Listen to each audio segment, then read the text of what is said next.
Hello, everybody, to episode 8 of the Run So Fast podcast.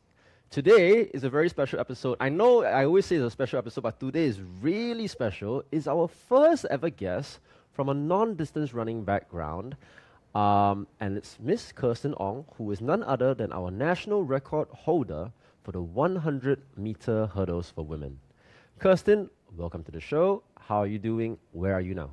Hello, thank you. I'm in Taiwan actually. I have a race tomorrow. Taiwan. Yeah, for the Okay, Taiwan Opens. awesome. So our co-host for this series, Romaine, is also in the Taiwan Open, which is why she's not recording on this show today. She's on competition Yeah, and mode. I I'm wonder. also here. You can call her, come here now. Yeah, have you seen her? Actually, I haven't seen her around because You haven't everyone seen kind her. of playing on different timings. Yeah, yeah. I mean, Like we're Romaine all is also a bit.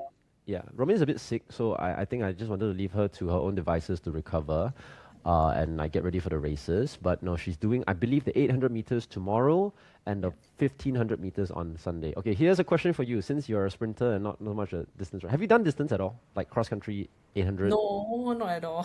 Not at all. Have you ever run more than one lap around the track?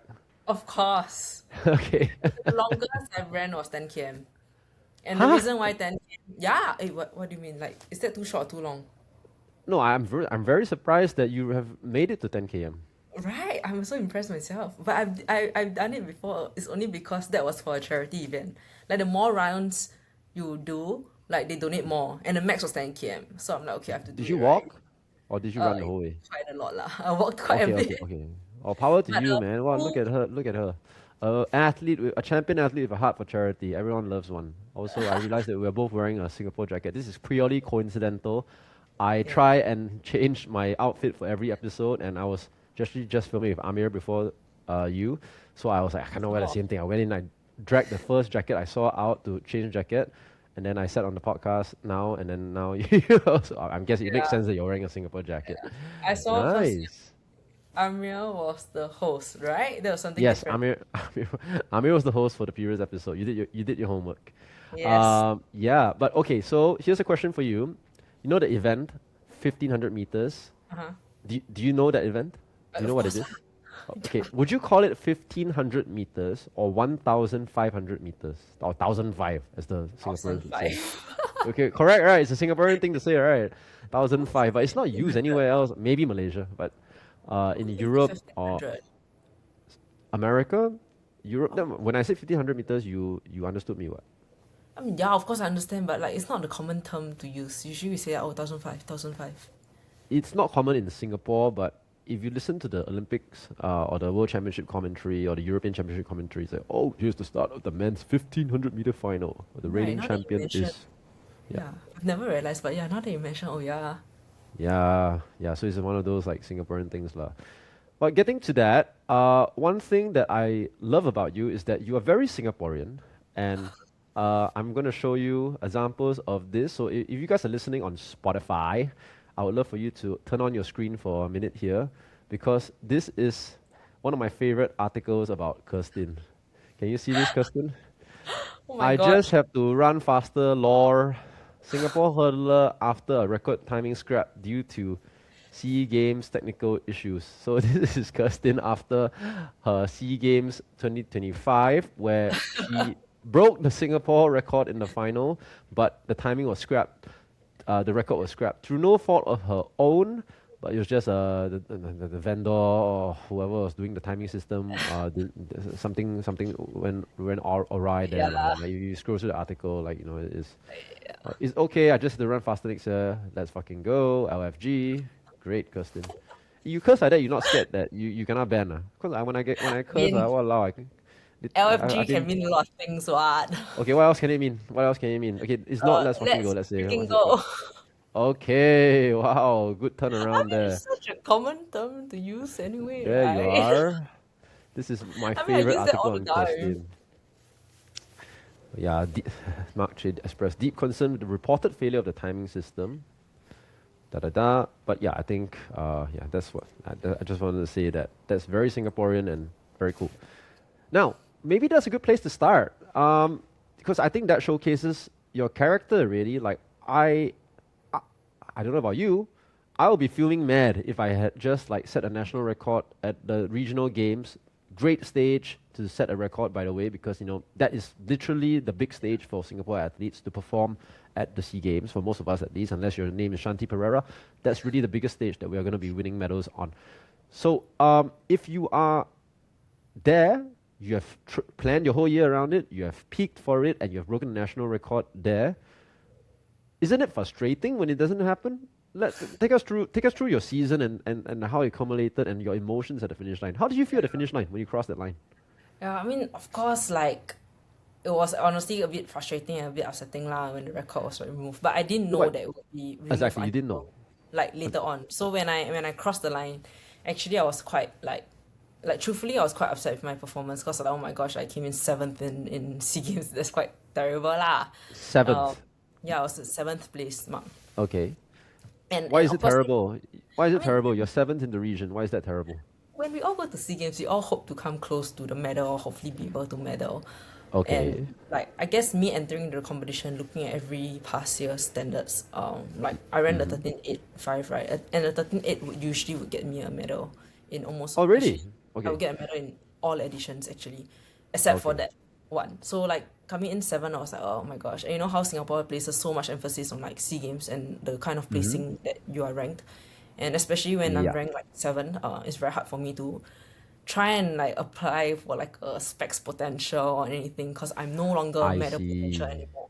But before I SEA see. Games, it's like yeah, I'm medal potential because of all the past I, history of results. But the moment 2025 happened, I'm no longer huh. medal potential. Okay. And I I see. So was there just a huge improvement in overall times from 2023 or 2022 and 2023, or I mean, like, let's say count the last five SEA Games and even yeah, 2023. Was there a huge jump from there to yeah, 2025? huge man. Like Okay. 2025 was crazy, huge jump. Like it's really insane. Okay.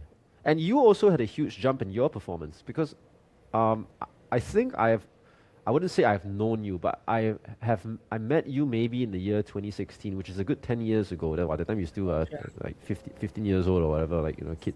But yeah, I how, wasn't that okay, young, but like I was a junior athlete. okay, yeah. I'm not going to ask a lady for her age, but I'm going to assume that you were 15 to 17 years old at that point of time, and people can do the math. 10, that plus 10. Uh, but it's not secret. I mean, I think if you Google Yeah, it's Kirsten, she's a everywhere. public figure, her age comes out. Yeah. Fine, I'll just ask. Are you 28 this year? Is it Straits Times seems 29 to this say that? year. Okay. 29 in 3 days time. Oh, all right. Well, are you So going to be really, spending your birthday in Taiwan or Singapore? yeah, I'll be in Taiwan. So I'll be Taiwan for a while. Then I'll fly directly to Hong Kong for another Hong Kong competition. Because it's the last Ah, two weekend for us to try and qualify for the Asian Games. I see. Okay, I'm not aware of the window. I wasn't even thinking of trying to go to the Asian Games I mean, this you year. don't even need to lah. You already have achieved like everything that you want to, like I, double I've singles I, I've not capabilities. been to the Asian Games. I qualified for the last Asian Games. I wasn't selected for the last Asian Games. The whole story in itself. But no, How are you I so mean, I haven't achieved everything. I haven't won an Olympic gold medal. Even Shanti Pereira hasn't achieved everything. So, I mean, uh, you've achieved almost everything that like Singapore national athletes wants to achieve. Like SEA Games gold, how often can we ever get that? And double. So I sometimes guess, yeah, now I guess you got bigger fishes to catch lah. Cause like SEA Games yeah. gold, you already I know. mean, my dream now is to set up a media platform called the Run So Fast podcast, where we get guests like yourself, stars like yourself, on to share your journey. And I'm taking my first step towards that, and building the whole business. But okay, Kirsten. So we are obviously okay. So you're disappointed because you finished seventh, Yeah. but do you did you know that you ran fast? Because, like, surely you know when you run fast. I was just I mean, honestly, I think my mind actually went blank. And Okay. I mean, it sounds so crazy, right? When I have so much experience and everything, but me entering into SEA Games, I was still like super nervous. Mm-hmm. My mind was all over. I couldn't really focus at the start line because the pressure was damn high. It's my first ever SEA Okay. Games, and I've been trying to qualify for this for like 10 years, man. Is it your And first SEA Games? yeah, it No is. way. It is my first SEA Games. But you've been to Asian Games before. That's for the relays in Ah, 2023. okay, okay, okay. You've been to Asian Games for relay, and then now you first SEA Games. Actually, come to think of it, yeah, I should know this because I went for 2023 and I didn't meet you there. So Yeah, I've 2025 never years been was your to first SEA any Games. SEA Okay. Games. Because And the first time I tried was 2015 in Singapore. Because I'm in Singapore, right? Obviously, we're all gonna yes, try. yes, We have to go. yes. I I mean, you were a missed the baby then, lah. You were like what, 17, Yeah, correct. Correct. 18, 17? Yeah, okay. I mean, that Then one's a bit I hard. missed the 2015 Singapore SEA Games by like 0.01 seconds, cause top two goals, and Oh, I missed it. jeez. Yeah, I know, it was freaking heartbroken. So who was the two that made it in 2015? So back then, Jana Wong was the national record holder, and then Yes. Izlin, which is also the previous national record holder. Okay, so I mean, I think I know all of our previous hurdle record holders because I believe it was first Dipner, and Yes, then Jana. Jana broke Dipner's record, and then Islin broke Jana's record, and then Yes. it took you a few more years, but then you eventually broke Islin's record. And Took me Islin is 10 a SEA years. Games medalist. And SEA Games, sorry, Islin is a SEA Games medalist, right? Yes, two bronze medalists. Oh, double bronze medalist, jeez. Yes, So, 14-1 and okay, 39. 14-1 and 13-9. And you have run 13-8. When And I did only you started first break the national record? 13.8 seconds, sorry. This is a when I distance first. running podcast primarily, so I'm going to, now people need to adjust their brains. Oh yeah, Kirsten is sprints. running 13 seconds over hurdles in 13.8 seconds. Yeah, Yeah. So, okay, so you 13.8 seconds. When was the first time you broke the national record? August last year. August last year. Damn Okay, so recent. you Everything is damn recent. okay, well, So I don't crazy. keep up. I know that you were a relatively late bloomer, but I know that you were working really hard for many, many years before Like I've eventually the always been around there, but it's just never yeah, good for SEA Games. yeah, I'll Because ask you SEA Games is training lah, the but I baseline haven't for seen you on everything. this. Sorry? Like SEA Games is the baseline for everything. Like I've always been there, but I could never qualify for SEA Games for so many years. And like SEA Yeah, Games is yeah. like baseline lah, as you know. Okay. And so I have a few questions here, but A, let's start with what made the big difference? Was it a change in coaching situation? Was it who are you coached by right now? I just changed coach again because my previous coach went back home to get married. Oh no. How selfish of him. Right? No lah, but How it's could been he great possibly still. prioritize his wife over you, I Kirsten? know, right? I'm just kidding. So he, Okay. he he left Singapore literally right after SEA Games. So I ran finish my relays at Okay. least. He's expected us then I said bye to him. He went off to the airport. And I never see him ever again. Oh wow. Okay, That's who was literally he? my goodbye to him. Who was he? Who was he? Ricardo, Ricardo, where was he from? Venezuela.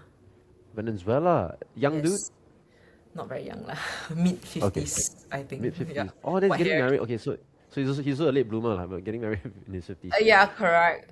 So Okay. fun fact, he's actually the previous national record holder for pole vault for his country. His record was just broken in the past year only. I see. Wow. Okay. And how did you meet a Venezuelan coach of all countries? Because this not exactly it's not exactly near Singapore. Because he's a coach in sports school, and I was in the sports school system, and I I just went to see. sports school for Okay. coaching. Okay. Yeah. I guess I jumped into the deep end here, but maybe I can introduce a bit more from the start, and you can give your story. But Kirsten, when I first met you, you were from the Singapore Sports School. So was it from secondary one onwards you were in the sports school? Yes, correct. Okay. So sports school all the way. Graduated from sports school. Went to Singapore Management University. But did you take your A levels or IB in In sports school? poly, in Sorry, sports Republic school. Poly. Yes, it's a Yes, I collaboration remember with now. school. Okay. Sorry, go ahead. It's a collaboration with sports school also. So I was inside sports school system, like throughout all the way until university. I see. And when you went to SMU, if my memory serves me correct, you studied business. Yes. Yes, and you're obviously doing very well at it because Kirsten is a very strong and independent businesswoman, apart from being a good athlete on the track. What else? I mean, maybe you can describe a little bit about what you do off the track, Kirsten? I do a lot of social media postings, and that's honestly where I get like most of my income from. And that's honestly the reason why I can still continue on running for so many years. Nice. And social media postings, you mean for yourself, or did you work a job and did you leave a job to work for yourself? How did it work? So I used to have a corporate job in a marketing agency. And then I always Wait, done like my okay, social media stuff on the side. I see. So side hustle was your Kirsten Ong, like you Social work media on posting. social media Yeah. posts, and your main job was a marketing agency for.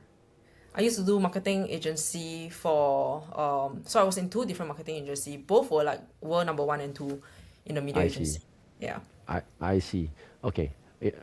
Is it okay to name them, or is it private or what? So Okay, my first job is under Mindshare, which is under WPP agency, and I I see. handled clients under the LVMH arms. So like your LV, your Dior, Ah, all that. So like luxury brands and alcohol, Moet Hennessy. So that's quite crazy because I have to go for events and drinks, and I'm an athlete, so it's damn funny. I mean, I mean, I'm the last person that would judge that, lah, because people Just are the ones that are surprised that, oh, Rayong, what do you mean you drink beer?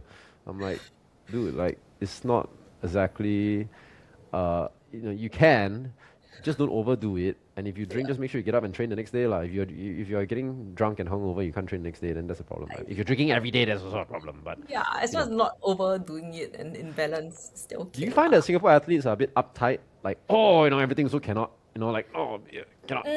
Maybe to a certain extent, I think not just Singapore athletics, I think Singapore sports. It's a bit uptight, Mm, and I tend to be a bit more like not very uptight even on my social media. Like if I drink, I yeah, really just show it. But okay, I've cut out like relax. drinks ever since I was training up for SEA Games because I Ah, is realized that it what? does affect my Okay. like my recovery, and What I is your don't really favorite? like alcohol What's anyway. your alcoholic drink of choice? If you had to go to the bar for a client event and you had to have something in your hand so that you look like you're socializing, would it be a beer, wine, cocktail? Uh, Gin and soda because it's the lowest calories. I see. Okay, Okay, so so fun very fact. very. I tell you what I usually do. I'll get a gin and soda, and then once everybody drink too much, right, I'm pouring water. I make sure I still leave a lime inside, and nobody knows that I'm Yeah. drinking water by then. Smart, That's what smart, happens to smart. me every night. Nobody realizes over time, and I make Well, I sure think there's it's no really size, smart. so it really looks exactly like a gin and soda. I think it's really smart. This is a really good strategy. Everyone, like, if you have to entertain clients, please learn from Kirstin, especially if you're a lady, right? Because like, Yeah, not to generalize lah, but in general, the women have to take a bit more better care of yourself. Don't just hammer and get drunk and then like get taken yeah, advantage of and all that kind of stuff. So I think that that's a really good strategy to put water and lime in a cup, and then people don't really extra realize ice. after all. Yeah, smart. You see, we're already learning. This podcast is not just about sports. It's about life, and this is a great life coaching lesson from Kirstin. Yeah. Corporate life coaching, Okay, so social that skills. was like my first job, and then my second job, I was working in another agency called Omnicom (OMD), Hmm. and I was doing marketing for McDonald's. Wow. Yeah, so it's Did you ever super like, advertise for McSpicy? oh yeah, I do. Actually, right, so I've noticed every time I break a national record, I would have had McDonald's like before that. So in my last record I broke, I actually ordered No McDonald's to way. my hotel door. Yeah, to keep the routine the same. I actually did that. What is your McDonald's order? I mean, it can really be anything. Like it's usually I always get their buttermilk wrap, but I just Okay, don't go for like too spicy because my stomach will hurt. So the last obviously. competition was like a few weeks ago. I broke the record. I ordered just McDonald's hash browns. I just want to make sure I get something from like So just McDonald's something from McDonald's. Are you because it's sponsored by always the McDonald's trend. yet? Are you sponsored by McDonald's? No, I'm not. Oh, McDonald's, if you're listening to this, man, you got to get this girl Don't on drop that board. text. What an, I think that's a perfect ambassador. It's super Uh, cheap. Like my friends saw like, huh? You paid $20 just for two hash browns. I'm like, yeah. why do you pay $20 for two hash Because the browns? delivery and everything was like 8 a.m. or 7 a.m. in the morning. 20 So bucks. I delivered to my hotel door so I can Which have country my is that? Hong Kong. I was in Hong Kong. Okay, But I did that break a seems, record, so worth it. yeah, it's worth it. Yeah, yeah, the bonus surely covers it. Um, yeah, but it doesn't even cover my trip. Okay, so when did it get to the point where you felt that, okay, I can leave my job and work for myself in terms of, you say you post content. So would you say that your full-time job right now is being a content creator? Is Considered that your lah. full-time job? Content Yes lah. creator. I mean, it's Would you freelance. say would you say you're an influencer? Yes. Okay, so you are a Whether people full-time want to tie a influencer. negative or positive, whatever it is lah. But yeah, Okay, okay, full no, time. don't worry, don't worry. I'll get to that. I think that influencers do like, because it's such a relatively new uh profession. I call it Yes. a profession. I call influencers real work. You know why? Because people think that it's not real work. People only see the final product. Oh, she sit there looking sexy, and then they get paid for this, and they only need to post like three once a day or whatever. They don't see my friends who are influencers. They are always working. They're always thinking of captions, like Yeah. brainstorming ideas, scripts, editing photos, like doing stuff well. No, the people think, oh, post only what? Yeah, you post only lah. You see whether you can make a career off of it. No, it's not There's like a whole step. Like there's a whole step before that. You need to go through like the storyboarding. You need to read their brief. You need to somehow tie in your exactly, usual style with the client's brief together. And then exactly, once everything is approved and goes back and forth, before you can finally start filming. And when you film it, then the exactly. editing is very long process. Exactly. So, like, Yeah. okay, see, this is a master class already for people who think it's very easy. It's not. And then, It's by not. the way, I think there are a lot of people who work quote unquote real jobs, but they're sitting at their desk jacking off the whole time, not doing very much the whole day. And then I said the influencers actually do more real work than you.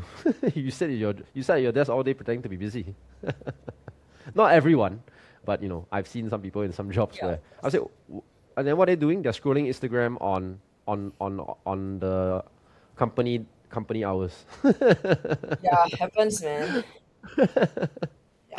So anyway, that's what I have to say. I think that there are definitely a certain type or crowd of influencers that can act in a certain way and give the whole uh, profession a bad name, but same goes for lawyers, same goes for bankers. Everyone thinks you think a banker, some people might think you're the Wolf of Wall Street banker, like scam people's money, but like every profession has the black sheep lah. But I think it's really really cool because I don't think we've had any track athletes who have been like yourself in terms of track athletes. We don't really come from rich families and can train full time lah. Like unlike certain other sports, I think you see a good you see a different demographic. Like just even if it's track and swimming, the swimming families tend to come from ACS, RI, maybe sports school. If they want to train full time, the family is happy to support that, happy and able to support that. Yeah. Track is very different. Track, I think, is more Yeah. working class backgrounds. More, you have to get a job once you're out of university, and once you have a job, you know what Singapore working culture is like, lah. Like 9 to 6 p.m. on a good day.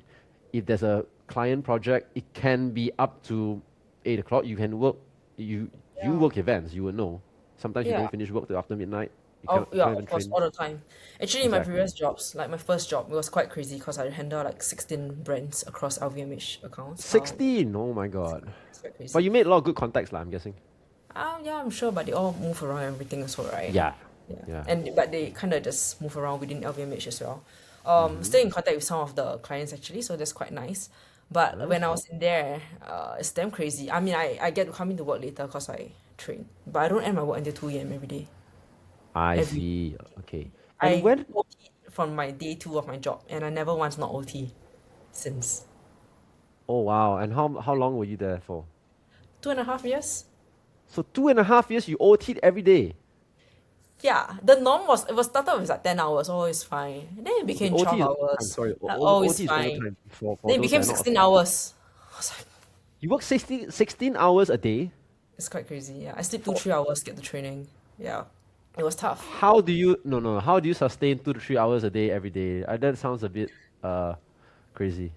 During that period, I had to skip actually a lot of training because I was really just way too Yeah. tired. Yeah, no shit. And were you running well in No, I races? wasn't.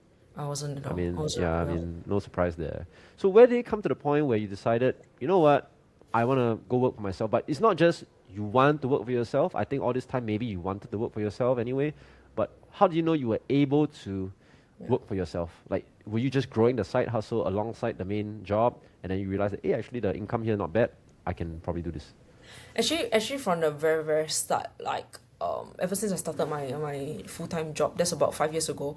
I kind of already knew that I could have done social media full time. Of course, the amount wasn't that much that yet lah, 5 years ago, but it's still a bit of up and down, right? It's a bit unstable. I don't dare to take that Yes. leap of faith as well, and also Okay. like back then 5 years ago trying to tell people you're a full-time influencer is not very well respected ma. I don't want to come off like, oh, this girl just know how to pose, look pretty, sexy, can already like don't actually have Mm. real work experience. So I wanted to also show that I do have that kind of real work experience. So I still went out to work. Yeah. And I think when it really hit that like I decided to just go full time was last year because I think about how like I can go full time training, but I'm just not doing it. I feel like Mm-hmm. I'm like 对不起我自己, you know, like Mm. not being Mm. fair to myself and not being fair to like the brands that have worked with me, or just not being fair to the ones who believe that I can do it. Like all these brands pumping in money to me, and I'm just doing my full-time job and just try and do my side hustle in social media and just try and do my sports. I just feel like it's not very fair when I can do it and I'm not doing it. When other Okay, people, so, yeah, sorry, you said brands pumping in money to you. This is in the capacity of you as an athlete or what? I guess usually brands pumps in money, the Indians still look at social media followers. Okay, okay. So Me, you're saying me your being personal sponsors were investing in you and you felt that you were not justifying that with your performances because you were like all over the place. You had to work, you had to do all these things. Okay, It's like I okay. can leave my job, I can leave my corporate job to do full time, Mm-hmm. and I'm just not doing it. I just think it's not very fair to myself, to everyone else as well. When other Understand. people who don't have as much as me, but they went full time, and I definitely have way more than them, but I'm not going full time. And then I just thought, Mm-hmm. like, you know what, I think I should just give it a shot and And try it out what, and this was last year? Was this last year? last year. Okay, and what were these? Excuse me, I'm having hay fever, so my voice I have to clear my nose every now and then. Allergic to pollen here in London. But when it comes to the sponsors that you had then, like who were these sponsors working with you? So I actually have a few sponsors that actually do a retainer with me. They tie in like with me for the year. I get covered every month. So I I have like see. three brands with me back then. Firstly was Anda, an athleisure brand from And Korea. Anda, Anda, yeah, yeah, Andar. So active wear from Korea. nice. Contract actually just ended, I think last month.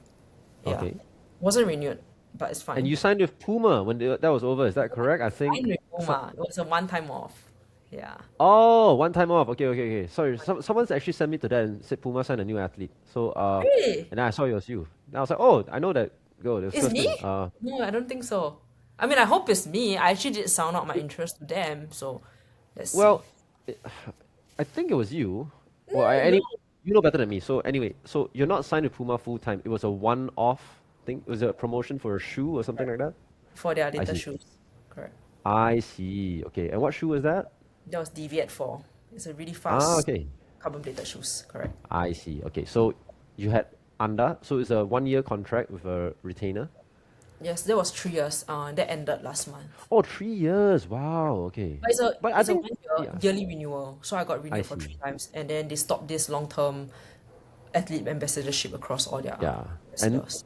I see. I see. Just got I guess stopped. sometimes, yeah. No, I think like that kind of contract is good because they support you for a extended period of time, so you can plan your Exactly. career So around it. when I left, I was like, okay, I had three companies that were signing me like full time. Andar is one, and then I have Optimum Nutrition, and then I have Therapy in No Strips.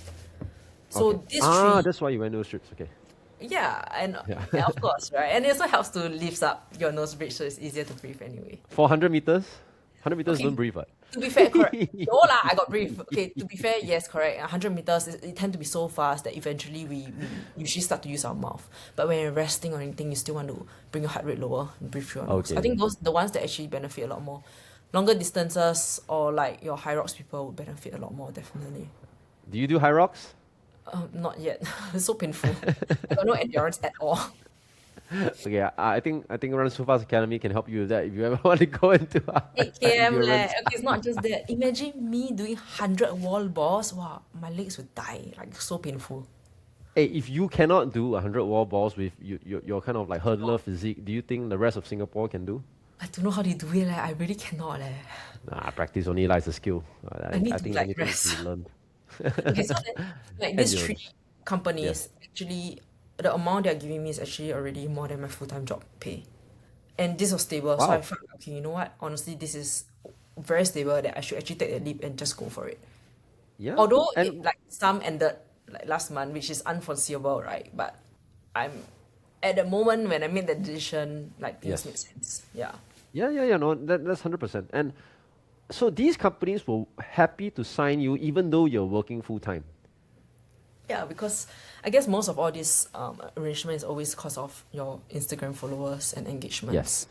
Okay. regardless of So they were like not signing you as an athlete lah. They were signing you as a sporty fitness media personality. If we want to avoid the word influencer, eh, I don't think we need to, but I yeah, think yeah, if we want to avoid the word influencer because like I understand the negative connotations that it you think doesn't might be matter for associated with me. that.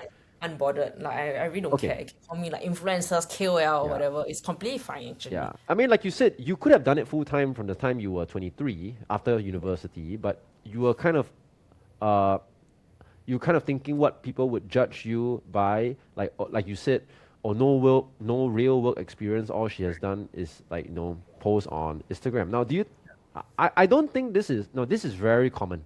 And do you think that a lot of us we choose our career path based on what people think? I think to a certain extent, I think yes. Yes. Very much so. And I think like the reason why like I dare to just like quit and everything is also because I felt like I've already worked with like really big companies and I'm just not ashamed anymore. But in the past, Yeah. like if I did it, I feel like people may look down whatsoever. Okay, I think no, I definitely understand that. I think that, now that you have done it before, it's like, it's just another job, lah, right? Like, there are a lot of people who like, in Singapore, we like sorry, in Singapore, we like to put people on pedestals, like a doctor, lawyer. Yeah, I can you're tell you right. there are lots of lawyers who hate their job. I can tell you there are lots of lawyers who rather do what you're doing, but it takes a very big, who wouldn't rather like do like interact with the real world and push your body to run fast and travel the world and compete and like do Yeah, fun content. A lot of I lawyers agree. I can tell you, like after the years getting a law degree and like passing the bar, they're stuck behind their desk like 16 hours a day. They don't see the outside world. They don't really get to leave Singapore apart from a 2 week holiday. Um, I went to law school. I know a lot of my friends want to quit law. And I'm finishing my MBA. I know there are a lot of consultants from McKinsey, Bain, and BCG who are looking for ways out because they are burned out. There are a lot of people who are not in consulting or trying to go in to get that check, like you said, the real job checkbox before doing their own thing. So sometimes I think if you really find something that you are good at and passionate about, why not just short circuit the whole process and do your own thing? Now, if you're Yeah, good at it, eventually you create your own company. You can create your you can create your own company. Right. that's actually the plan. So let's see how that Let's goes. I've been go. seriously Right. Or thinking of it. Actually, I already had a website out and everything, but I just made it private. Been thinking about it for quite a while. do I So get I to see a will. beta launch? Do I get to see a beta launch? No, not yet. I don't remember the website anymore. I need to go and think. But I've been procrastinating on it for like very long. I thought about it since many years ago, but I procrastinated quite a lot on it. And like along the way, I started selling like recovery boots even. I promoted Hmm. it like as if I'm just a sponsored athlete, but actually like Yeah. I own that brand. Yeah. Yeah. So No, these I are think like that little side stuff that I've been doing along the way. when people have a strong enough brand, that's exactly what they do. You can create your own recovery boots and sell. You can create your own Yeah. gin and what's that? Your favorite cocktail, your gin and what? Your favorite. And soda. You can create your own gin and soda and sell. You can create your own no strip and sell. Yeah, People will yeah. buy. I'm telling you. Like if you do it properly, it Right. cannot be a shit product lah. But if it's a normal product and people love you and they know they identify with you as an athlete and your brand, they'll buy. And that's how branding works. Yeah, So, exactly. anyway, brings me on to the point. When were you?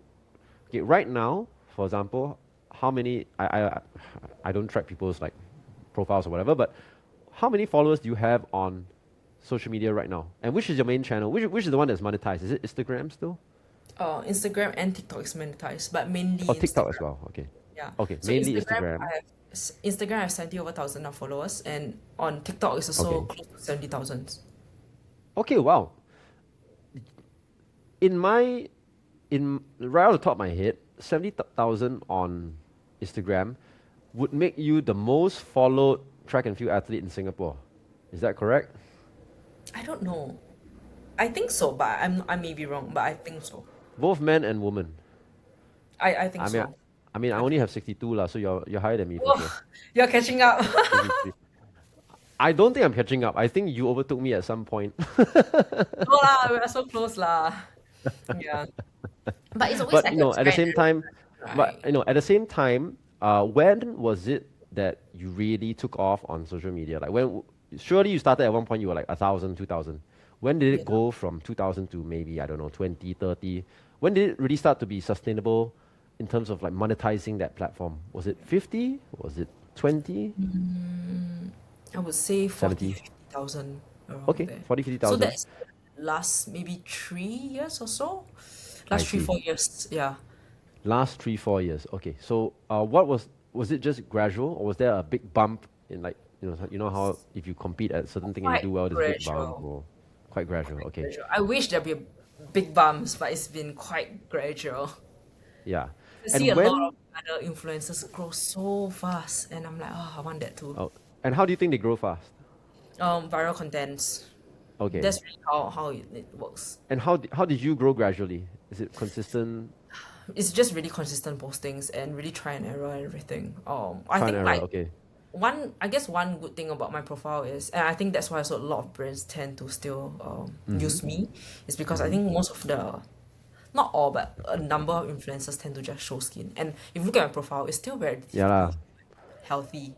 I mean, of course, there'll be some showing skin, and especially being an athlete, we're wearing like our underwear kind of competition gears and like crop tops, right?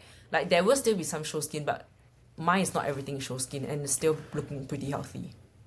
Okay, so brands want to go with you because you give Still off look, the profile that you're strong, fit, healthy. Is that yeah, correct? I correct, see. exactly. Yeah, yeah, no, no, I agree. And come on, lah, I know there's a lot of conversation around. Oh, as a girl, female influencer, all you do is show tits, stand around in a sports bra, and then people follow you, right? Like that's true, but that's the nature of the world. If you're looking at, I mean, this you look it's true, it works as well, but I want like I want it to be more than that because I can't just do that of for like course, brand posting because I want to monetize this whole thing.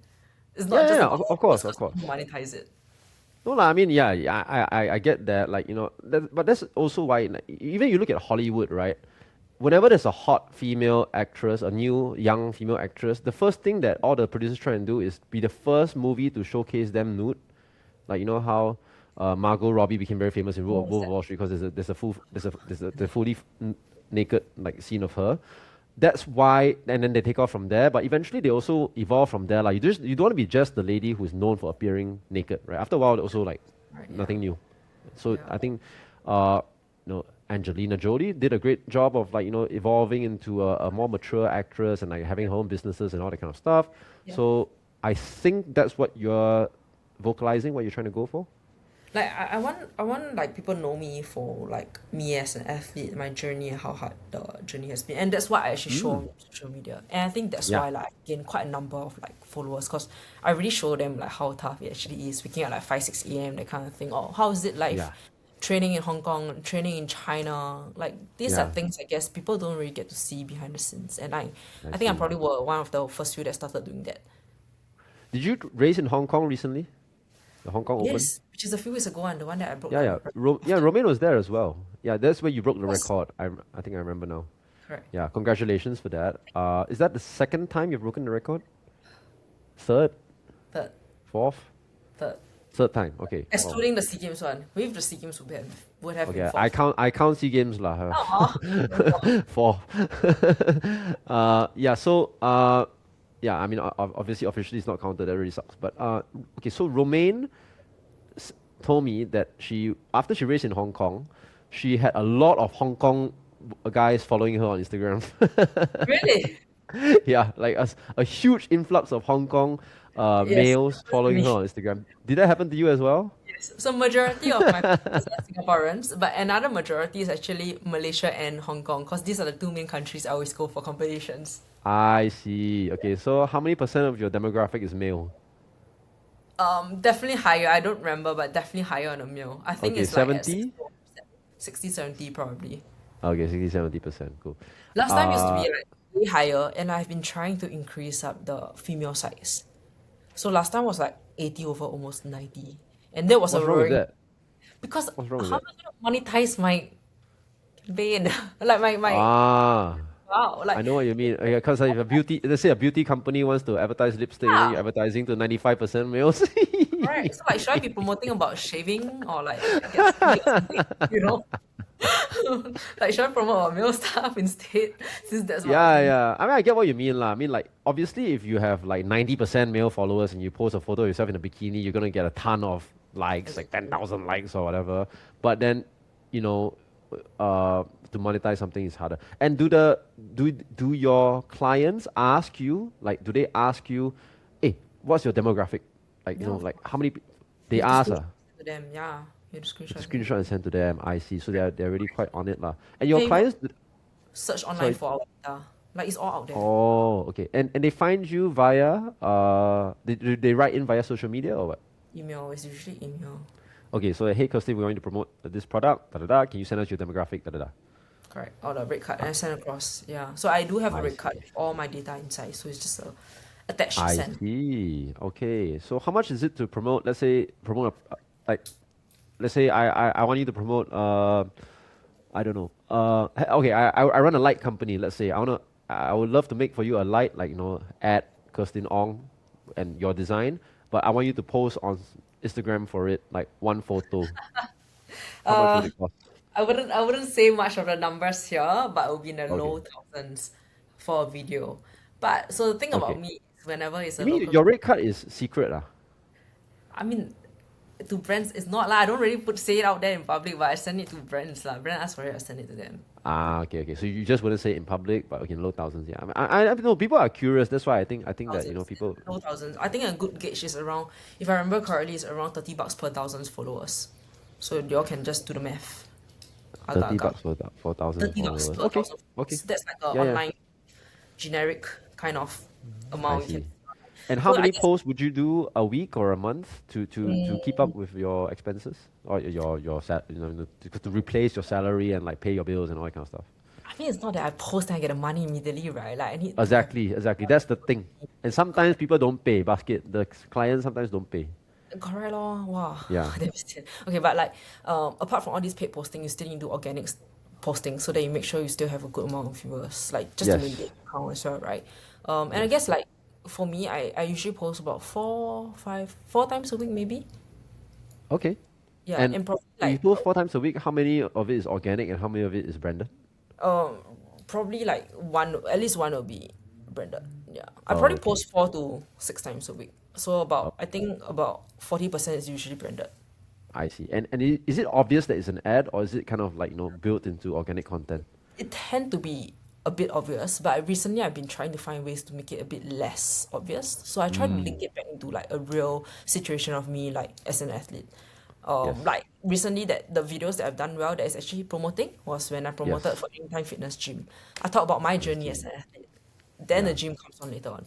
Another one was Food Panda. I talk about my experience as an athlete. Then the Food And Panda then came. how Foodpanda makes it easy for you to just get back home and like get your protein and your recovery Right. in But I talk conveniently. about my journey first as an athlete because I think a lot of people have started to like my content when I talk about my journey on social media. So that's what I've been Yeah, yeah. trying. Yeah. Nice. Awesome. No, this is great. I don't think you've spoken about this at length in any podcast or anything yet. I So don't this, really join podcasts ever. Like I think this is only my third wow. podcast. I I am always very honored. What are the other two? huh? What are the other Um two? the other one was for Straits Times. So is it really, I mean who would reject Straits Times last? So that's like one. And another one was some other podcast that I kind of did it for the first time because I saw many other influencers on it. So I'm like, okay, sure, I'll do it.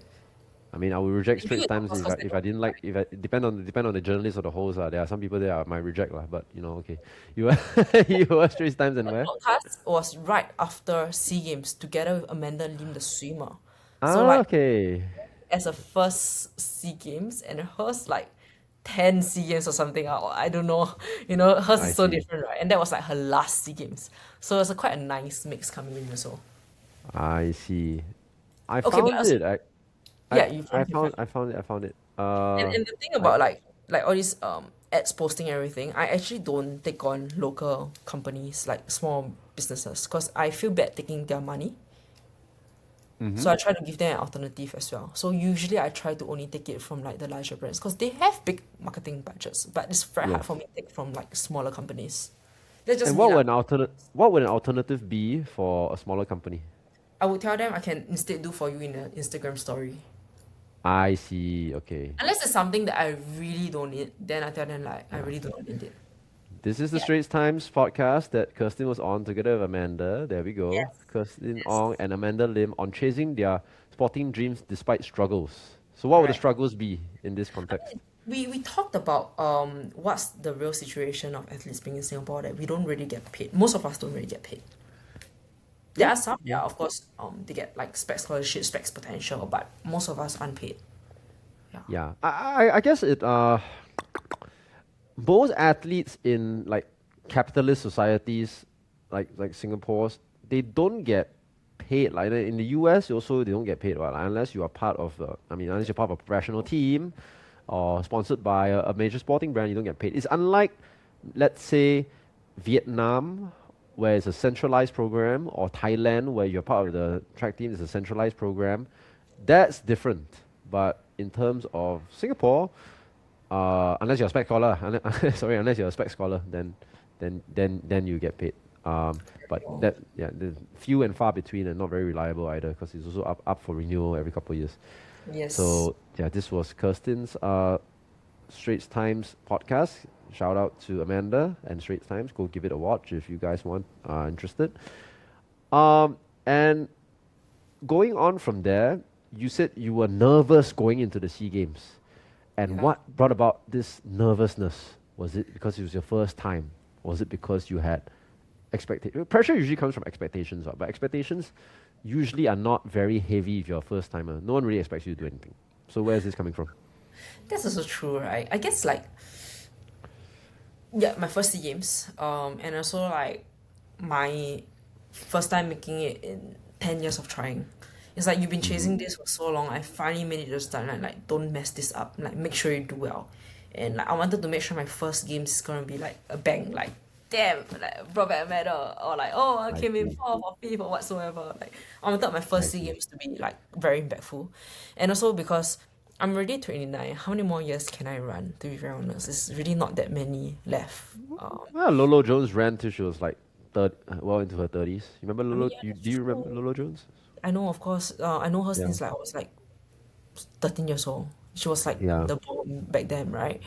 Uh, I mean, yes, you're right also lah, and I guess it's just a situation of there were not many older athletes competing at an older age, but now it's more and more common. So we do see people breaking Yes. their own personal best like 35, because I think it's just not very common in the past, but Are it's you more and talking more. about me? You're talking about me, right? I'm 34 already. It's not just you, but like international athlete. Like I was actually thinking of a Malaysian sprinter who's 35 and broke the national record pretty Oh, recently. damn. Who's Yeah, that? but I guess for long distance, like as you grow older, you kind of do better as well, right? I would say that because it's less reliant on explosive power, and more reliant on endurance and race strategy.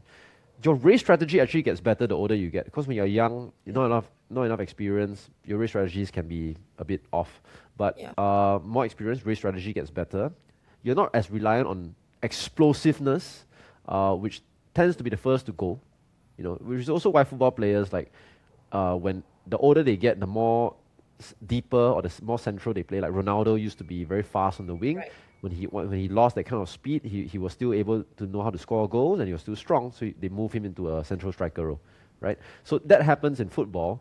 In distance running, which is why the equivalent in distance running is the 5K guys. When they get older, they go to 10K, and they get older, they go to half marathon. Right. I don't really have that option. I started 23 years old, my first SEA Games, I ran marathon. So where do you go from there, right? So I always been like kind of cycling back. In fact, the older I got, I moved back to the shorter distances, and I started to break the records at the shorter stuff as Why? well. So now I'm Why? moving back up. Yeah, actually, why you wanted to move down? Uh, because I moved down because I was a bit bored of the marathon, if I'm being completely honest. Yeah, I run it for quite a few years. Marathon training is not easy lah. Like you run a lot. 42 km It can leh. be, yeah, 42 km. And for me, the big thing for the marathon for me, I wanted to break the Singapore national record. Um, I did that in 2019, and that the old record has stood for more than 2 decades. I broke it in 2019. I broke it again in 2021, and then after that, after COVID, everything, I decided that I wanted to go back to the 5K, 10K, where I felt that I had a bit of unfulfilled potential there lah. Like 10K, I wanted to break 31 minutes for the first. Like I never broken for 31 minutes in my life, and I finally did that last year when I ran 30:33 in Japan. So it basically doing goals that keep me excited. I still run marathon. I just Yeah. don't specialize in it anymore. I try to do better at 5K, 10K. When I run a marathon, it's just, okay, let's up my long runs for a few weeks and then try and win the Singapore Marathon, for example. So I still Like, do it. it's crazy. You're doing 42 km. I'm doing 100 meters. Painful, man. It's Well, damn you've crazy. done 10K. You kind of know what it feels like. 42 Yeah, km so. is, nah, you can't just do it without training. It's crazy. And so fitting the pressure, I mean, I remember seeing you around at SEA Games. I don't think you ever looked super nervous. Like you didn't look like Oliver Lim or Amir lah. Well, those two guys spiraling, dude. Like Really? you looked okay. Do you know the No, day I wasn't very of okay. Actually, I remember when I was warming up, you actually spoke to me like, "You good?" I was a bit frozen. I'm like, "Yeah." Just then you said, "Just enjoy it, man. Things are good." Then I was like, "Okay," but I was actually like frozen. Like I was a bit like say, freezed up. says like sounds like something I would say lah. Yeah, you keep asking, "You good? Have fun. Enjoy it. Enjoy the experience." I tried to tell everybody that, especially because I really think that we don't know how to have fun in Singapore. And it's because it's a very pressurizing situation. Like we don't teach our students to have fun in school. Studying is not about having fun. It's about getting A for your exam. It's about reverse engineering what the exam paper is going to be like, rather than the joy of actually reading and learning about history, literature, da da. Same for sports. Yeah. You know how many like strict coaches there are in Singapore where it's about discipline lah, it's about like hitting the splits lah, da da da, rather than really enjoying the process of learning about your body, learning about the sport, learning about your mind. And when you step out to the SEA Games, that is really the pinnacle of your journey. It's like, wow, I've gone through the trials and tribulations, in your case 10 years, and then Yeah. you I had finally step goosebumps. into the and finally you're donning the red and white of Singapore. You step into the stadium. It's a nice stadium in Bangkok. You go in and you're on live television. This is your chance to. This is your moment. So have fun, because you don't know when it's going to come around again. Like this could be the peak of your athletic journey. I True. hope it's not for many of I hope you. it's I hope not you so. come back for more. I hope you come back for more. But enjoy it. You never know. You never enjoy it. And I really feel that when athletes are having fun and enjoying the moment, that's when you run at your best. Yep. Yeah. That's when you run free. That's when you run at your best. Yeah. Those the ones that are like clamming up lah. Like when you're scared, what do? You clam up. Like when people are nervous, they Yeah. don't look at you in the eye. Body wise, you can tell that they're climbing up. I When you are mean, that like, tense, yeah. how do you run? Exactly, but I guess cause also I'm nervous, but I've already had so many years of experience that I've learned how to not show it. But actually inside I'm like going crazy, going Okay, crazy like hell, okay. yeah. But outside I don't really show it. But that's fine. I think it's fine to have butterflies in your stomach and have nerves, because that is the body's way of revving the engine. It's like, all right, get ready to go. And that's why you can run so much better with all that potential unleashed energy. Yeah, Sorry, all that potential energy that's unleashed in the race, compared to when training very chill, like just sit there, like you're not gonna run a PB when you're on holiday on the beach, sunglasses on, like lying down on the beach like that. You're too relaxed, right? In the race, you're not supposed to be like that. You're supposed to be in the zone, but don't let it. Don't be so afraid of the. Don't be afraid of being nervous. Some people, they are nervous and they're scared that they're nervous and they spiral. can't That's why perform. it's called spiral. Like, Yeah, oh shit, I'm nervous. Why am I yeah, nervous? Oh, da da da da da da, da, and then before you know it, like you're fucked. You know? yeah. If So it's too much pressure, then you can't perform as well. There needs to be like a fine balance. And exactly. like I remember telling myself also that like I guess I'm so nervous is also because this means something to me. Like if it didn't mean anything to you, you probably wouldn't even be nervous. But it meant Exactly. something to me, right? Take freaking 10 years to like Yeah. make it. I left my job for like the SEA Games and like I mean, but it's a perfect timing as well because SEA Games and then Asian Games this year. That's why I told Yeah. myself 1 year, and then if need be, I'll head back to the corporate job lah when the time comes. Yeah, yeah, yeah. Or you can start your own thing by then. I Hopefully, do think that someone like yourself is way too good at promoting your own profile to have to go and work a corporate job. But if you want to, go ahead. Like you can always do this on the side, right? It's not, maybe I it's not want. mutually exclusive. Yeah, I want to build something, but I guess I don't really know how as well. So I got to figure this out along the way. Yeah, yeah, yeah. I mean, I'm not saying it's easy. Learn from If it's that, others. if it's that easy, I mean, lots of people want to be an entrepreneur lah. Lots of people want to own their own business lah. Until they realize that when you are a businessman, you pay your employees, you pay your bills, you pay your rent, you pay everything, and then the last person to get paid is you, Yeah, that's true. right? But I mean, if you do it properly, then you have a huge profit lah. But running your own business, like you run business and then you pay all your expenses first, and then whatever you take home is your salary. It's not like your employee, you sit in the office. Hey, a lot of people do their job or don't do their job, they get paid their Just salary get at the end of paid. the month anyway and go home. Yeah. So, but that's if you want safety and security lah. If Yeah. you want to do your own thing, you know, and you're an athlete, so I think the athletes know the risk reward ratio that translates Yeah. very well into business, in my Of opinion. course. Yeah. Would you ever coach? Would you ever coach hurdles? So in the last few months, I actually did do a bit of coaching. I did do a bit of PT for gym and even for track coaching as a side thing. Nice. And how much So is it to sign up for a PT session with Kerstin Ong? I charge at $150 per session. There we go. Everyone, you heard it here first. Uh, you can get I'll put Kirsten's Instagram in the show notes below, and you can write I've into her done if you want a a bit of personal like training. side on stuff. But I couldn't take on that much as well because I keep traveling in the You recent. can charge more than 150. I'm telling you, you can charge 250. You charge Well, 250 let's an say I hour, don't know. people will take. And then when people take, you can give me a tip of $10 per client because I'm telling you you can charge 250. And then you don't have to take as many clients, and then you have more time for yourself. Why you want to charge 150 when you can charge 250? I mean, yeah, it's true. But like for now, I guess I've been trying to drop so because like I'm traveling too much and I feel really bad when I Yeah, can't really. Yeah, you're still responsible for their performance because I'm not there to just take money and like go off or so, right? I of mean, course. thankfully, I don't have to depend on this. It's just really something to like. At least I got something stable. I know I put in the hours, I get this money. Because in social Yeah. media, it doesn't mean you put in the hours, you get the money.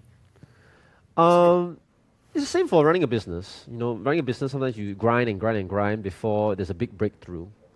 The same as training. You put in the training hours doesn't mean you get the reward. It's not That's linear, true. So yeah, right? Look at SEA Games. You and yeah. Chen Xiang. Oh Look yeah, at SEA Games. You and Chen Xiang. Put in the hours, put in the no pay leave, put in the time, and then come out. The record is yeah, invalidated through no fault of your own. So, yeah. yeah, you know. I But all remember that like being, yeah, yeah, when sorry, I go ahead. finished the run and then the media actually asked me how I felt, like I was actually sad and then like cause I came in seven, I was like, oh my gosh, seven. That's like Did you cry? it's not very good, right? Sorry, what? Did you cry? Yeah, I did of course a bit. Lucky it wasn't recorded or anything. Oh, Yeah, okay. but then after they told me like, why you sad? Like you broke a record. Like how do you feel about the record? Then I'm like, yeah, I mean, I guess yeah, it's a good thing, right? Like still broke a record. At that moment, we all still didn't know that like wasn't gonna be recognized. Yeah. And then after that, the double whammy is that, oh, by the way, the record you broken also not recognized. Because I know the hits was 100% I didn't run that timing. Like I knew I didn't Yeah, run you that ran timing. 13.4 in the heats, right? There's Yeah, no way lah. I still give you a hard time about that. I know 13.4 there's no way. But like in the finals, like 13.85 was like I knew was very much me because my previous timing was just 0.01. Yeah, I know. If you look at the technology, what's the technology? I don't know what it's called. Technology that measures the frame by frame and then Right, yeah. the time. You would Yeah, have because it when does they add up. gun, there was the light, so you can really check everything. Yeah, it Yeah. does really add up, but unfortunately, I guess it happens, right? And I'm like, never mind, lah, Yeah. I'll just run faster. And I know I have to run faster because this year's qualifying for Asian Games is way tougher. So I knew Yeah. I had to break the record again, no matter what. Okay. And what do you have to run to qualify for the Asian Games this year? Okay, so the actual I hear a qualifying, sigh of resignation, but please hit me with the time. mark is way tougher. But I've just been trying to aim for the 2% off mark because that's Okay. honestly way Yeah, I more know. interesting. I think 2% off you should be able to get in unless your name is So Young lah. But 2% off should get you in. Yeah, What if is you're so that? real, even if you qualify, you probably wouldn't make it, right? I will never name my kids so real next time. Well, you In can't name your kid So unless your husband's name is So. go find a soul, just to be sure. Anyway, what is your what's the time you have to hit? 13.61. It is 13.61. Okay. still quite a And you've run stretch, but 13.8. it is Okay. reachable. Okay. I mean, all you can do is run your best and national record holder upward swing. I think there's a chance for appeal. So just do what you can. I hope so. Um, You know before I what's let you go, it's, sorry, what? yeah. The craziest is like this timing at 13.6 would actually be a very close to gold medal in I like see. or like maybe a gold medal in the SEA Games for all the last editions. I see. And maybe let's talk a bit about the jump in standard for the 100-meter hurdles at the SEA Games. Now, I must say that I See? think for many years, the standard was relatively low, and sometimes the field for SEA Games 100-meter hurdles for women, you can't even put 8 people in the final. Like, it's straight final, and Yeah. sometimes it's not even 8 people. So, Mm. is it because participation has gone up, or is it because of spike technology? Is it because of new training methods, whatever? We are seeing a surge Yeah. in the distance as well, but for hurdles especially, like what's happening there? 100-meter hurdles is been insane. But in the past few years, sometimes you don't even see eight. It's also because like the other countries probably don't hit the qualifying mark.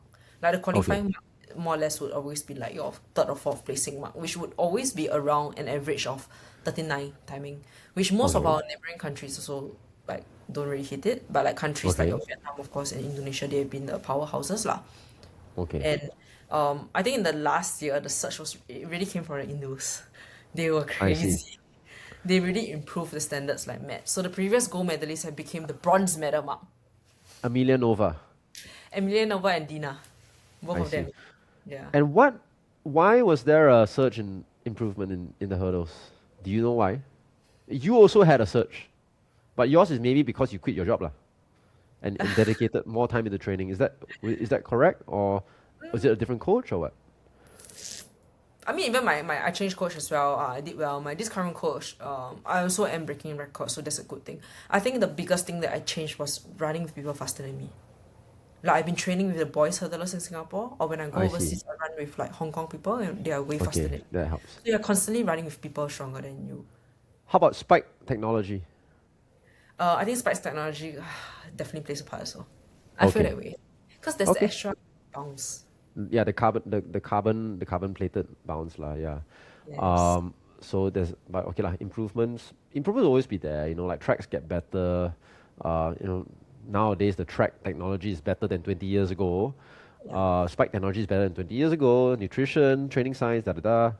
This like I think we always have to work on improving, unless evolve or die. And that's the same for business, especially Yeah. like AI and all that kind of stuff. Yeah. When we talk about your coaching situation after Mr. Coach from Venezuela left, his name was Roberto, you said? Ricardo. Ricardo, sorry. When Yeah. Ricardo left and went back to get married, who did you move on to? Ryan Kamani. He's my senior from sports school actually. This name is very familiar. Yeah, I've seen Ryan's name around. Yeah, He we might used to even do be hurdles. friends. Sorry. He used to do hurdles many years ago. Because Okay. he's I my think senior from sports school. We used to train together. I see. Okay, so Ryan has been coaching you since after the Sea Games. Correct. Why did you decide to go with Ryan rather than find another, I don't know, international coach or whatever? Because Ryan do already have a couple of boys hurdlers under him, and he had one male athlete that had a huge cut from like, I think 15 seconds or something to like a 14-1. And 14-1 honestly is pretty close to my timing at 38. So I thought like it's a pretty similar standards, and I think it makes sense for me to join him. And also because he's constantly upgrading himself. I Apart see. from Ryan, I do work closely with a Hong Kong international coach. Nice. That's why I'm always A- up in Hong Kong quite often. I see. How often do you train in Hong Kong? I just do short training stints actually, because last year I went there and I went there for like 2 weeks. I came back a month later. I broke the record. I mean, I can't credit everything to him because it's only been a short 2 weeks. But it Yes. definitely did add like an extra stimuli that excites my body when I've been doing the Yeah, same yeah, yeah. program for 3 years, right? And I think that really sparked something, and I realized that hey, I think I do really like that kind of training environment and program. That coach also supports the China hurdler Wu Yanni. Yeah, so I that see. coach, yeah, go and get water. Yeah, so that coach also coaches Wu Yanni from the China team. And I just thought like it makes sense lah. So then this year when I joined Ryan, and the training programs are actually very similar. They both study from the similar like system from the America. So I think the I see. programs really gel in very well together. Whatever I do in Singapore is very similar to Hong Kong and vice versa. So And then I would do you short. ever consider moving, like, since Hong Kong is so good for you for training, would you ever consider like moving there for full-time training for months on hand, or you have too much in Singapore that you can't leave it behind and just go off like that? Like I, how Sean Go right now on yeah, the distance running side, he's spending because of that. time training in Switzerland at the mountains of St. Moritz, and he went down to race 5,000 meters in Germany, and actually he just missed the national record by around 1 second, and became the first man not named So Young to break 1450 for 5,000 meters, which is a huge accomplishment. But you can see the kind of Yeah. change in training environment can bring to someone like Sean. So, as a sprinter, as a hurdler, would you consider doing the same thing, like going on an extended training stint, 2 months, or I don't know how long Sean is away, maybe 2 3 months? Would you consider doing that? I did consider very open to it as well For now, I'm Mm-hmm. just doing like 3 weeks. March, I went there recently, so I just did it. I came Mm-hmm. straight from Hong Kong into Taiwan as well. Um, Open to it. Haven't Okay. really like decided on it as well because I think how my arrangements right now with like my local coach and international coach has been kind of working out well for me. And also number two Mm, is like cost is so expensive to be I in see. Hong Kong. It's just way too expensive. Yeah. Okay, that actually segues very nicely. I'm going to touch on one final point and then I'll let you go for your team dinner and meeting because I'm aware that, is Kirsty wanted to keep this at 35 minutes, but I told her, no way it'll be 35. Your story is too interesting. So we're already at 65. So talking about costs, I have this article to show. Having a lot of fun showing Kirsten's articles on our podcast. Look at that. Oh my gosh, Kirsten Ong you! BMW X2 SUV. I have Like you literally didn't put this up. never seen a track athlete being featured in the mainstream media for their car. So here you are with a nice photo of your SUV, your BMW SUV. This car is not cheap. For anyone who is not aware, there's also a CU. No, anyone who's not Singaporean, there's also this thing called the COE, the Certificate of Entitlement. And I can tell you the COE for this car is going to be six figures, right? You Yes. have to buy the certificate and then you buy the car. So this car is you're easily running into 300,000 Singapore dollars, No lah, 200 over thousand. 200 over thousand Singapore Right. dollars. National hurdler Kirsten grew up around cars being restored at her grandparents' paint shop. Love How you that. find all this kind of thing ah? Kirsten, you're a public figure. Enter Kirsten Ong into and then click news. There are lots of articles I had to sieve through to find the most relevant ones. This one is fun. Actually, I'm So, glad you brought this up because people can say I can afford this car. How come I can't afford my training? And this car I don't have loan anymore. I fully paid it off in a year. oh, And if I sell it wow, off, I have easily more than 200,000 in my bank to go fund for my career or nice. whatever. But I'm kind of glad you brought this up also because like honestly, as a national athlete, does this mean I need to give up like the kind of comfortable life that I want to achieve? Like I worked all So, this so also for can you say myself. that again, please? Say that again, Like, please. does this mean like as a national athlete, it means that I need to give up like the comfortable life that I want to live? Ah, okay. So you're saying, oh, just become a national doesn't mean that I cannot live like a normal Singapore. Not say normal Singaporean. This is way above normal. But no, I cannot give up the life. Just because I'm an athlete doesn't mean I should give up the kind of standard of living that I want to have. Is what you're saying? Yeah, exactly. Yeah, Like people fair. say I have a car and everything, then like what I can't even pay for my overseas trips and everything. But like Who said that? as in we do get this kind of comments as well, right? But people Like, also comment when you wear, wear some shorts when you're running, like when you wear the racing briefs. You can't listen to all these comments.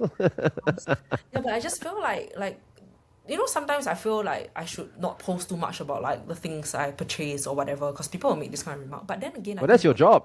It's your job to showcase your lifestyle. yeah lah, but don't have to be so extravagant, of course. But I just feel like I am proud of myself to be able to purchase a brand new car at like 28 years old or something, and Yeah. I paid this off fully with just 1 year of loan. I think like 90% of Singaporeans don't really do this, and No. I'm proud of that kind of achievements I've done for myself lah. Yeah, Um, yeah. and I like the agree. next goal I want to achieve is to buy my own condominium. And like people are thinking like, huh, like you want to run everything and then complaining about how expensive it is for your trips, but you want to buy a condo, like just get a HDB or that kind of thing. But like, should Okay. I really be giving up the kind of life I want to live just because I'm a national athlete? Like, no, what? Well, I okay, then would for okay. myself. I understand where you're coming from, but Yeah.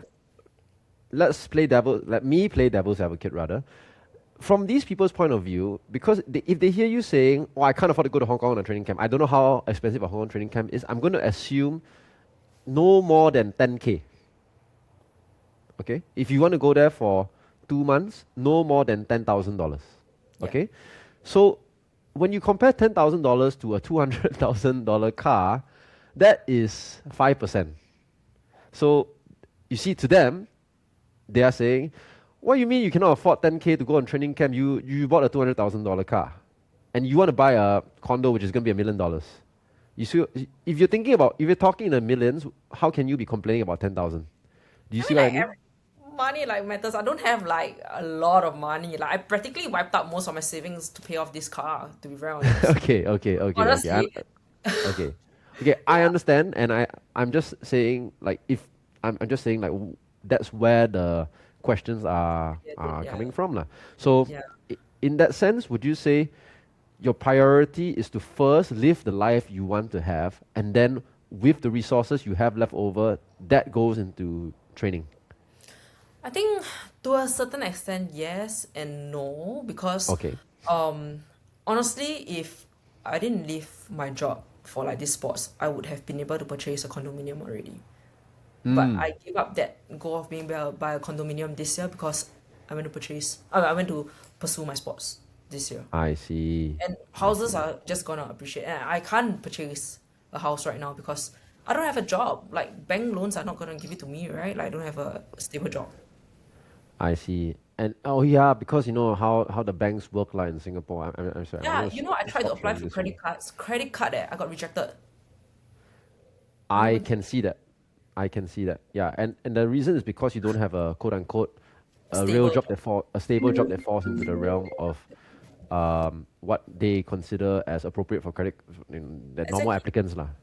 Yeah. I see. No, I get that. I get that. It's the same. You know, if you're an entrepreneur, you run a business, you want to apply for credit card, it's difficult. You need to show that the business is profitable over a certain Have number a of months or years. freelance income that is honestly decently high. If I remember correctly, like annually was like Higher than your six. job, right? Higher than Yeah, your job. freelance income of like 6 digit annually, and I got rejected from a basic credit card.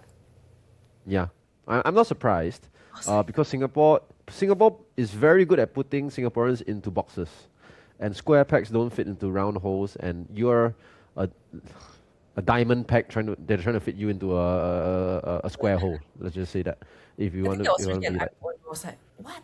I could apply credit cards when I was a student leh, and now I can't apply credit card at like almost 30. I was quite shocked. Exactly, Yeah. exactly. So that's exactly how it works. So I'm really glad we talked about Yeah. that. So I guess like Uh, to your question, like to a certain extent, yes, and no. So I guess like things that I'm willing to sort of like give up. I still can stay in my parents' house. mhm. Car is honestly something pretty hard for me to give up because I save time on traveling. I Yes. think travel is very important lah. Like to save Okay. the time. For me to get around to training 15 minutes. If I take the MRT, it's 1.5 hours. Okay, but if it is, I understand that. That's 100%. But why not Grab?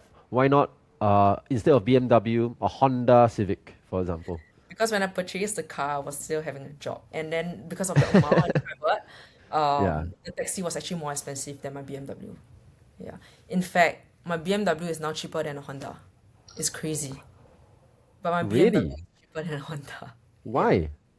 I have no idea. My car is an SUV. Now a BMW for a 1 Series is like way more expensive than my current car.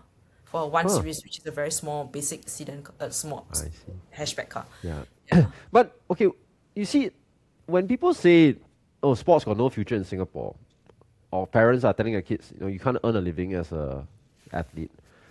I think showing them a photo or article of Kirstin Ong is not a bad thing to show. 'Cause it Yes, shows that you can make it. to a You, certain you extent, yeah, that's a good yeah, perspective. and you and pardon me when I say you are a national record holder, yes, but you were not a national record holder before you started making money. When you were making money from the profile of an athlete, you were Yes. not a national record holder. You were not a SEA Games athlete. You were not a medalist. You're none of any of these things. There are lots of athletes who got medals and this and that, and they don't make any money from the sport, and then they have to go and work a job or whatever. So it's not that you cannot make a living from sports, but you need to be strategic in how you profile yourself, and That's obviously it true. helps if you look a certain way. And but yeah, Kirstin Ong, look at you go. Oh, can afford car, looking at buying a condo. You know. I mean, yeah, now that you have this perspective, is honestly a very good perspective to think.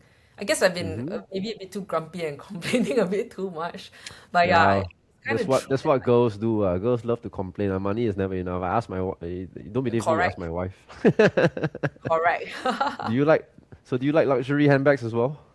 I had that phase when I was working at LVMH Okay. times, but like I completely stopped purchasing any luxury items, like none. Why? Because firstly, it's so expensive. Like a bag costs. Yes. Okay, like we don't talk about Chanel. Chanel is too expensive. But we talk about like just your Dior or whatever. It's like low I have to range. buy Chanel for my wife, dude. Trust Exactly. I me, don't I know know how it's you do expensive. this. Like runs, funding for your own trips, and you buy a Chanel for your wife. I'm like, Well, how do you do this, I man? don't own a BMW and I don't own a condo, so that frees up a bit of money. Okay, so I mean, I haven't owned a condo yet because I couldn't purchase it. Right, so I can't Ah, actually. yeah, we were talking about And I that. can't buy Well, I would love to buy HDB, but I need to be 35, so I can't buy HDB. So never you mind. don't need to be 35. You can have a partner. Do you have a partner? Yes, I do. Unfortunately, not very stable right now. But Oh he already no. has his place as You well. heard it here first on the podcast. He has his place as well, so there's no like I can't get it anyway. Yeah. Okay. I mean, anyway, like, you don't, if one happens to be married before 35, fantastic. Go get a Yeah, HDB. But correct. here's the thing, lah. People, a lot of people they rush, lah. After in university, they rush to get engaged so that they can apply for BTO HDB mah. flat Yeah, the because BTO they. stuff. I think it's damn stupid. I think the government is Divorce, divorce rate is so trying to high. yeah, and the divorce rate is so high. But the government is trying to fight the TFR, the reproductive rate, by getting people to get married earlier and have kids earlier. Is not the way to do it. And it's not working because divorce rate is high and the reproductive rate is still low. And I can tell you when people are struggling for cash, they're not and they're educated, they're not going to want to have kids, that many kids anyway. Yeah, correct. Yeah. Because to raise kids is so much money, man. Now I'm like, do I want kids? I mean, I want kids, but I think about the money. I need to give up the kind of comfortable lifestyle I have. I'm Yeah. really thinking about it. Yeah. Yeah. But okay, yeah. So Unless you I don't buy bags. I used to. I stopped that because I also realized that I don't really bring any bags out, and I'd rather spend that money onto a car because then I'm more comfortable. I save time. Your 10,000 or more now, I don't know, 15,000 Chanel bag can last me like 7 months of driving. Okay, 7 months. our bag not so expensive. Our bag not so expensive. I got budget. Your budget very high, Chanel. But Hey, so now if driving you is buy in not Paris and tax refund is not only but 4,000 euros. for Chanel. Yes. No way. Maybe you want the high end one lah. I don't know lah. But I tell her budget is 4,000 lah. Go and work with it lah. But like you see, like a car is on average about 2,000 a month. That's about a cheaper end of bags every month. I don't buy her that many Chanel bags lah. For her, she has very specific goals one. Her first Chanel was after she finished a 10K, is 10K it? without walking. 5 or 10K. Without walking. Last year she ran a 10K. I She trained. remember. I Yeah, was like, when she trained, sorry, when she first started, when we first started dating, she couldn't run. She ran maybe 1 minute walk, 1 minute walk, 1 minute walk. But the moment she had this goal that she can get a Chanel bag if she run 10K without stopping, wow, she trained. Train 5 minute, 10 minute, up to 2K, then went 3K, 4K. She eventually did a training run of 8K before the day itself, and then on the day itself 10K without stopping. 1 hour 7 minutes, not bad. for the Chanel bag, yeah. Oh, after that very happy. Of course. So Aren't you afraid people yeah. also shoot you for that? Like Sorry? all this stuff. Like aren't you afraid people say you like, like Say what? Chanel bag for a 10 km, that kind of thing? Say lah. I mean every couple has their own setup. What? That's also true lah. Yeah, I mean they can say what they want to say. I mean like the thing is that I obviously I'm lucky to be able to afford it. My sport, my business has treated me well in that sense. But it's also like if I can invest this 4,000 euros, let's say, to helping her, giving her a purpose in her fitness journey, and it allows her to live a healthier, happier, and fitter life, then it's not 4,000 euros for a Chanel bag. It's 4,000 euros for a Chanel bag and a fitness routine, motivation for my wife. And motivation, cannot buy one. Yeah. Motivation very hard to buy one. It has to come innately. I'm not going to buy for the sake of buying lah.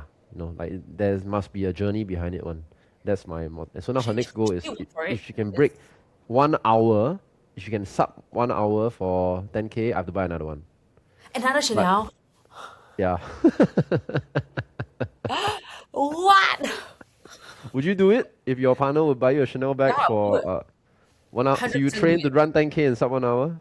100%. Okay, you send him this podcast. I hope he's listening to it. I think it's gonna happen lah. Hor. Anyway, Kirstin, I think we could go on for another hour, but I will let you go for your dinner and your team meeting. Please say hello to Romaine for me when you get to the dining hall. Good luck tomorrow. What time is your race? And I'll put up a link in the description box below for people to watch the race. But you're doing the 100-meter hurdles in the Taiwan Open at what time? 2:30 p.m. 2:30 p.m. Taiwan time, which is the same as Singapore time. Yeah. Okay. All the best, Kirstin. Please Upload let me this know how you. How do you Sorry, upload say it? again. You're gonna upload Huh? this immediately? Do you not want it to be uploaded immediately? of course, it's fine, but like, how do you do it so fast? Speed is the name of the game. Anyway, like I'm not an influencer. Like, I'm a athlete who happens to side hustle a podcast. So I literally press upload the moment we're done. Really? Wow, okay. Yeah. Yeah, I will also post on Instagram and tag you and collab with you. Don't worry. I need to find you on Instagram actually. Where are you? Okay, I'll find you later. All the best, Kirsten. Thank Thank you. you. I will come on. We'll bring you on for part two if you don't mind, and once you're done with all your competitions and in the near future. But very exciting hearing about your journey. I think people have understood a lot about you in a different light, and I can't wait for your fans to understand you a lot better. And now the distant running crowd will support you as well, since you're on the distance Aw, running podcast. All the best. See you thanks. later. Don't close the screen. I'm gonna press stop, but don't close the screen.